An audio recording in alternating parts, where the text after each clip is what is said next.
My name's Ethan Brooks. I've lived in Chicago my whole life, born, raised, and still somehow trying to figure out what it means to belong here. I work as a data scientist for a mid-level tech company that likes to call itself the future. But most days, the only future I can see is me sitting in front of a screen, drinking reheated coffee and wondering why my back hurts like I'm 65. I'm 29, single, and not exactly by choice. I've been in relationships, sure, but they've always fallen apart somewhere between my long work hours and my inability to say what I really feel. I'm not great at vulnerability. I'm good with numbers, not with emotions. And then came that wedding. Lucas Hayes, my best friend from college, was finally getting married. Lucas was the kind of guy who could make strangers feel like they'd known him their whole lives. We met freshman year at Northwestern, bonded over late-night ramen, and spent half our 20s trying to survive the real world together. He was like a brother to me. So when he called and said, "Ethan, you're my best man," I didn't even hesitate. I booked the flight, packed a suit I hadn't worn in years, and flew out to Napa Valley. The moment I stepped off the plane, I felt like I'd entered another world. Rolling hills, golden vineyards, the scent of sun-warmed grapes and distant wood smoke. The venue was this sprawling vineyard estate that looked like it had been lifted straight out of a dream. I remember standing there, adjusting my tie when I saw her, Nora, at first. She was just a passing shape among the guests. A woman in her mid-30s, with auburn hair that caught the sunlight like it was made of copper. She wasn't the kind of beautiful that demanded attention. She was the kind that made you forget what you were doing. There was grace in the way she moved, confidence in the way she smiled at someone across the garden. I tried to focus on my best man duties, helping with decorations, checking on the rings, keeping Lucas calm, but my eyes kept drifting back to her. Every time she laughed, something in my chest shifted. Later, at the rehearsal dinner, I ended up sitting 2 seats away from her. Lucas leaned in, whispered, "That's Nora Bennett, Mia's cousin. Divorced, lives in San Francisco. Be nice, she's been through a lot." I nodded, pretending it was casual, but my heart had already started its own quiet storm. When she spoke, her voice carried this low, steady warmth, the kind that made you lean closer without realizing it. She talked about art galleries, wine, and the small bookstore she volunteered at. I told her about my job, and she teased me for making artificial intelligence sound like poetry. By the time dessert arrived, I didn't even care about the food. I just wanted the night to keep going. The next day, the ceremony took place under a canopy of oak trees. The air smelled like lavender and champagne. I stood beside Lucas, smiling as he said his vows, but I could feel Nora's gaze from the front row. Every time our eyes met, it was like the world flickered. One heartbeat too long, one thought too dangerous. After the I do's came the music. The vineyard turned golden under the evening sun, and everyone poured onto the dance floor. I tried to stay away. I really did. But then the band played a slow, familiar song, and Nora appeared beside me. She smiled. "You don't dance, do you?" "Only when I'm trying to embarrass myself," I said. "Then let's embarrass ourselves together." Her hand slid into mine, and for a second, I forgot everyone else existed. The world shrank to the rhythm of the music and the scent of her hair. She was older, wiser, and carried the kind of sadness you can't fake. The kind that only comes from living through something that broke you and surviving anyway. We moved slowly, our steps uncertain but connected. The night air wrapped around us like velvet. "You seem far away," she said softly. "Maybe I am," I whispered. "Or maybe I'm just somewhere I've never been before." She looked up at me, her eyes dark and unreadable. "You shouldn't say things like that." "Why not?" "Because you might mean them." The song ended, but neither of us moved. For a moment, it felt like time had stopped, like the rest of the world had politely stepped aside to let something dangerous happen. When she finally pulled away, she gave me a smile that wasn't really a smile. It was more like an apology. Then she disappeared into the crowd. I spent the rest of the night pretending to be the perfect best man, toasting, laughing, congratulating. But my thoughts kept circling back to her. I caught glimpses of her now and then, but never long enough to speak again. It wasn't until late, after most of the guests had stumbled back to their rooms, that I found her standing alone by the vineyard fence, the moonlight brushing her face. "Couldn't sleep?" I asked. She shook her head, eyes fixed on the horizon. "Sometimes I come to weddings hoping to believe in love again." "Did it work?" She smiled faintly. "Ask me tomorrow." I wanted to say something, anything, but all I managed was, "You make it sound like you've been disappointed before." "Everyone has," she said, Some just pretend they haven't. A silence stretched between us, heavy, alive. Then, almost without thinking, I reached out and brushed a strand of hair from her face. She didn't pull away. That was the first time I realized how close we were. The space between us electric, dangerous, inevitable. She leaned in just slightly, her breath warm against my neck.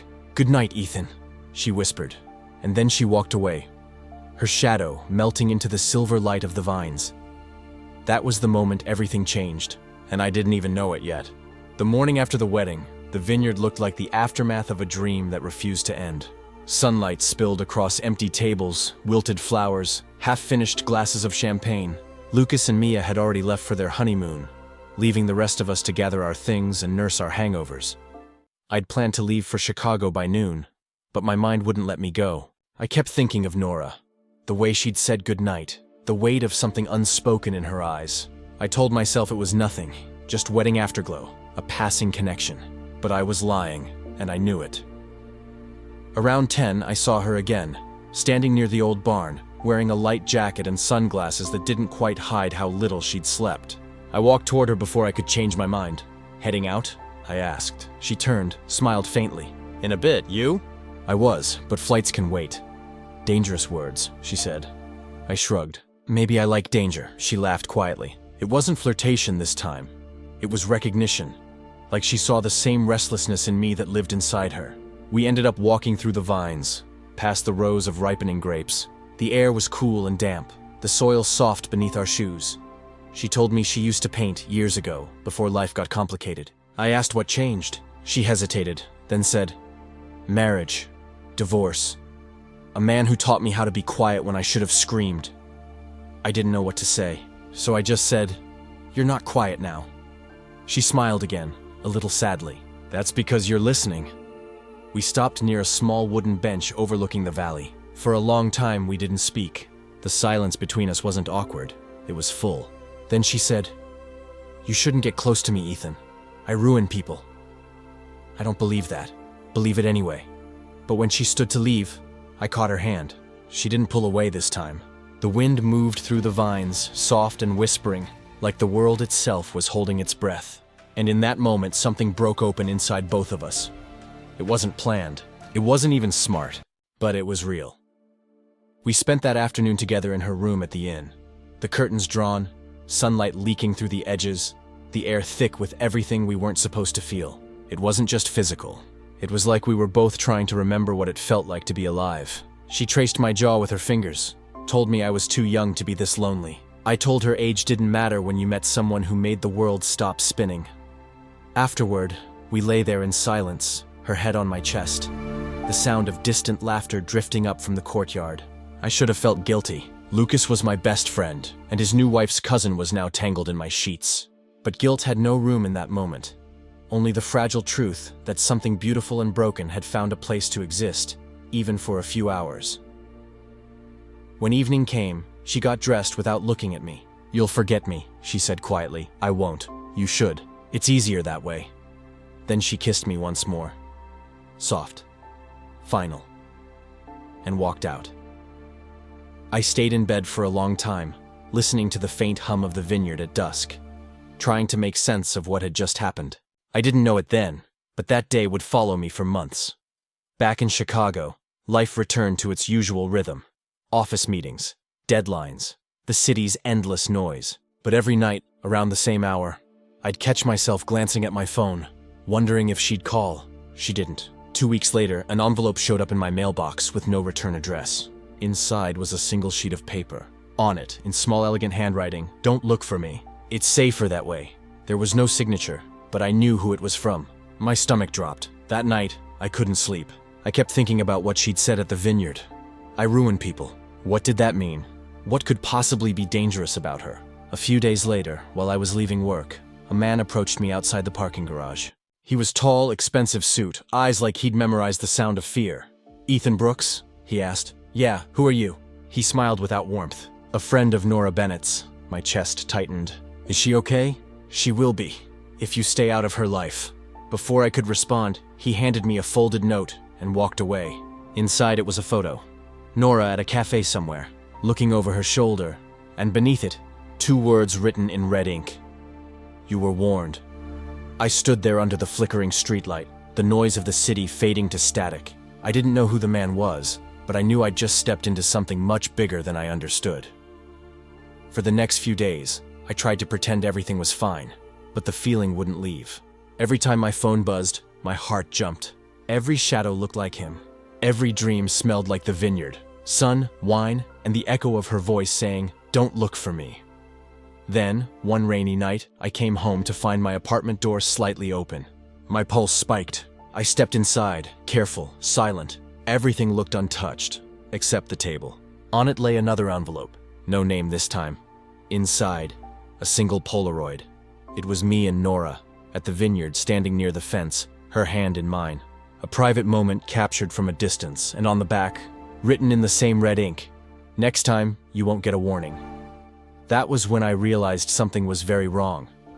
I didn't know whether Nora was running from someone or protecting me from them. But I knew one thing. I wasn't going to walk away, because whatever this was, it wasn't over. Not by a long shot. I didn't go to the police. I didn't even tell Lucas. How could I? What was I supposed to say? That I'd fallen for his wife's cousin and now some faceless man was warning me to stay away from her. It would have sounded insane. So I did the only thing I could think of. I started looking for her myself. The first clue came from the Polaroid. A small coffee shop sign reflected faintly in the window behind her. I zoomed in until I could read the words. Harbor Lane Cafe, Sausalito. I didn't even pack properly. The next morning, I was on a flight to California. When I arrived in Sausalito, the town looked like something out of a postcard. Small boats rocking in the bay, gulls drifting through the mist, sunlight flashing on wet cobblestones. But under all that calm, I felt something sharp humming in the air. I walked into Harbor Lane Cafe pretending to be casual, but my hands were shaking. The woman behind the counter smiled. "What can I get you?" I pointed to a framed photo on the wall, one that showed Nora sitting at a corner table. "Do you know her?" Her expression shifted. "She used to come here every morning. Haven't seen her in weeks. She'd always order chamomile tea and sit by the window, sketching. Then one day, 2 men came in, suits. One of them talked to her, quietly. After that, she stopped showing up." "Did she leave anything behind?" I asked. The barista hesitated, then said, "Actually, yes." She ducked under the counter and came back with a small leather notebook. She said if someone named Ethan ever came looking, I should give him this. My throat tightened. I took it, nodded, and stepped outside before I could break. The notebook was filled with sketches, landscapes, faces, half-finished drawings of vineyards and city streets, and in the margins, notes written in hurried, uneven handwriting. "He won't stop until he gets it. Victor has eyes everywhere. If Ethan ever finds this, tell him I'm sorry." Victor, that was the name. The man who'd sent the warning. I spent the next few days following trails that led nowhere. Art galleries, rental listings, a P.O. box in Oakland. But then one night, while I was sitting in my car outside the marina, a message appeared on my phone. "Stop. Go home. You're being watched." No number. No signature. I looked around. Nothing but fog and the faint glow of streetlights. Then, in the reflection of the rearview mirror, I saw a man standing across the street. Same suit, same stillness. Victor, I didn't think. I started the car and drove. The rain came hard, blurring the road, headlights flashing in the mirrors. He followed, steady, relentless. I turned down a narrow road that curved along the cliffs, tires skidding over wet asphalt. At a bend near the old lighthouse, I slammed the brakes, jumped out, and shouted into the storm. "What do you want from me?" Victor stepped from the shadows, calm, rain dripping from his coat. "You should have listened. Where's Nora?" He studied me for a long moment. "She made her choice, Ethan. She ran because she was protecting you. You were just collateral. From what?" He tilted his head. "You really don't know?" I took a step closer. "Tell me," he smiled thinly. "Nora's husband, her ex, owed a lot of money. To the wrong people. She disappeared with something that wasn't hers. I was sent to find her. You just happened to get in the way." My stomach dropped. "So this is about money?" "It's about survival," he said. "For both of you. Walk away, Ethan. Forget her. That's your only chance." "I can't." His eyes hardened.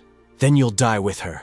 Before I could respond, headlights flashed behind us. Another car speeding up the hill. Victor turned just as it stopped. The door opened and Nora stepped out, soaked from the rain, her hair plastered to her face. "Stop!" she yelled. "He has nothing to do with this." Victor's jaw tightened. "You should have stayed hidden." She moved toward him, voice trembling but fierce. "If you want the drive, take it. Just leave him alone. I looked at her, confused. What drive? She reached into her coat and pulled out a small silver USB. It's what he's been after. It has evidence.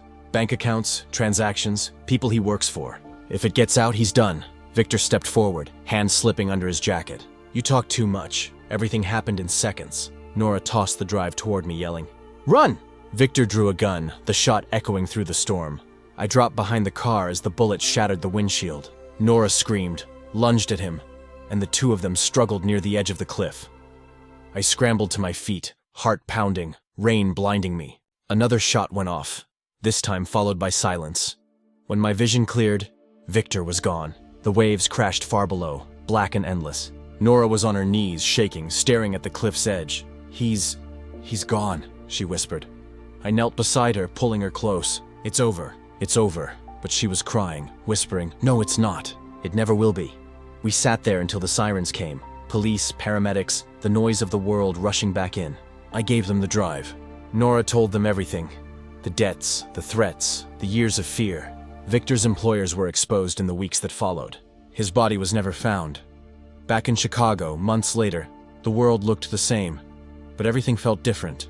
I'd go to work, drink the same coffee, walk the same streets.